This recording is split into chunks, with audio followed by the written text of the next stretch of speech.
some of you have already been alerted to the fact that we had an officer involved shooting here in the neighborhood Walmart here at Cottage Hill and Hillcrest.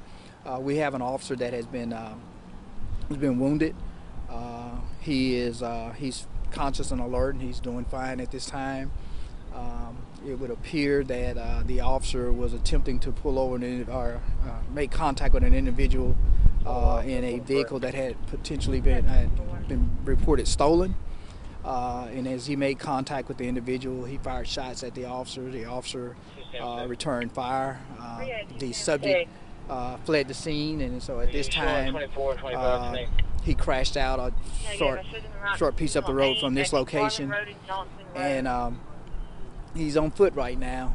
He's described as a black male. He's dressed in all black. We're encouraging the citizens of this community, and particularly this immediate area, to lock their doors if they hear anything suspicious in their backyard, to report it to law enforcement. We'll be saturating the area, hoping that we can make contact with the individual and take him into custody.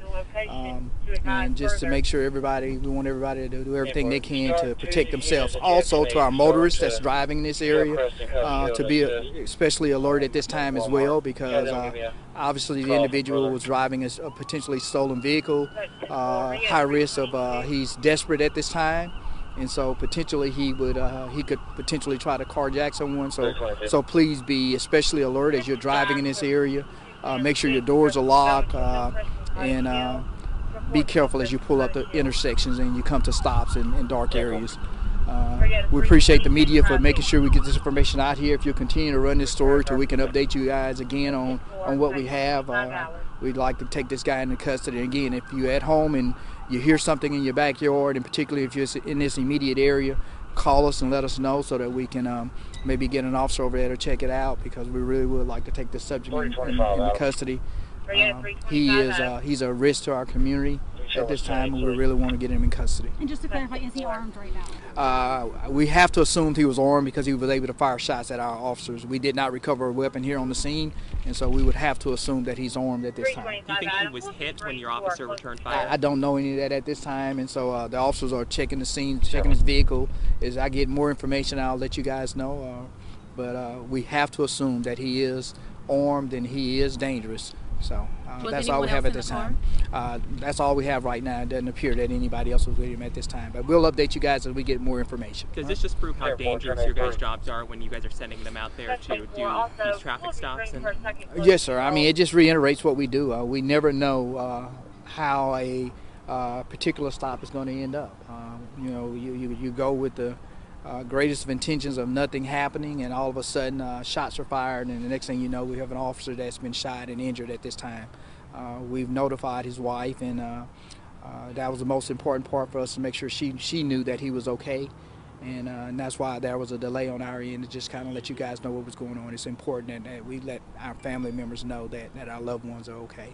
Can you tell us anything about? We see that you have a big part of the parking lot roped off over there. Why that area as well? Because that's where the stop began, and so it's part of the scene. And you know how we do when we do crime scenes. We want to make sure that we control that scene until we've had a chance to evaluate all the evidence in that area. Can you tell us how long? Do you know how long he's been with the department, the officer? Can you tell us anything about him? I cannot tell you how long he's been with the department. I can tell you that he is an outstanding patrol officer. He does a great job in the precincts that he patrols. I know that much about him. I just can't tell you the length of service with the department. I've had contact with him, but the length of service is not something that typically pops up when you engaging with your officers. How wide of a perimeter are you guys searching right now? We have asked for approximately a half-mile radius from this location, and so again, the individuals on foot, we may expand that based off what we get from our K9 as we're trying to do tracks in the area. So we'll be doing different things. If we need to move our perimeter, we'll move it. But right now, again, within a half-mile radius from this location there, we're asking everybody to lock their doors, and if they hear or see anything suspicious to notify us. We got on scene pretty quickly, and you guys had already pretty much had a perimeter around this area. Is there a chance that this suspect is able to get outside the initial perimeter? There's always a chance. Again, when you're desperate trying to get away, lots of things happen. He could have already called somebody to come pick him up before we got here. There's so many different variables that could happen in a situation like this. So, again, give us a chance to evaluate where we are, and then I'll come back and brief you guys again later. Okay? Thank you.